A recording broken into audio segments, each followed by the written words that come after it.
এই ফ্রিজটায় কাস্টমার অতিরিক্ত বরফ জমেছিল, যার ফলে বরফটাকে ছাড়ানোর জন্য চাকু ইউজ করেছে। তো চাকু দিয়ে বরফটাকে তুলতে গিয়ে কী করেছে, কুলিং কয়েলটাকে ফুটো করে দিয়েছে। ব্যাস, কুলিং কয়েল ফুটো মানে পুরো সিস্টেমই বেশি বাদ হয়ে যায়।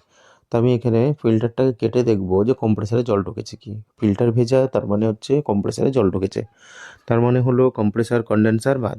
এখানে অ্যাম্পিয়ার দেখছি 3.7, অর্থাৎ কম্প্রেসার হাই অ্যাম্পিয়ার নিচে, কম্প্রেসার বাদ। তো ফটাফট আমরা কুলিং কয়েলটাকে সেট করব।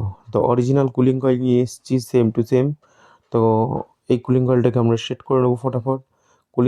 কুলিং কয়েলটা সবসময় অরিজিনালটা ইউজ করবে, তাতে হয় কুলিংটা খুব ভালো আসে।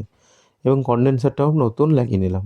কম্প্রেসারের টার্মিনালগুলো খুলে নিয়ে কম্প্রেসার নতুন একটা সেট করব। তো এখানে ওয়ার্লপুলের কম্প্রেসারটা আমি ইউজ করি এই কারণে ও নয়েজ লেস হয় এবং খুব ভালো পারফরমেন্স, প্রবলেমটাও কম। তো এখানে কন্ডেন্সারটা ডিসচার্জ পাইপে লাগিয়ে দেবো, আর এখানে ফ্লাক্স দিয়ে ইউজ করব। এইবার দেখতে পাচ্ছি ভ্যাকুয়ামে বসাবো ঝালাইয়ের পর। তো প্রথম যে আমার লো প্রেশার মিটারটা রয়েছে ব্লু কালারে, সেটা আমি কম্প্রেসারে দেবো। মিডিলের যে পাইপটা আছে সেটা আমি গ্যাস ক্যানে দেবো, আর রেডটা দেবো ভ্যাকুয়ামে। দুটো নব ওপেন করে দিয়ে ভ্যাকুয়াম মেশিনটা চালাবো। আমার ডবল স্টেজের ভ্যাকুয়াম মেশিন, তাই আমি 10 মিনিট চালাবো। চালানোর পর এটাকে -30-এ আসছে কি সেটা দেখে নেবো। ডবল স্টেজ ভ্যাকুয়াম মেশিনে 10 মিনিটের বেশি লাগে না। তো ভ্যাকুয়াম হয়ে গেলে আমি আমার ভ্যাকুয়াম পাম্পটাকে খুলে দিলাম।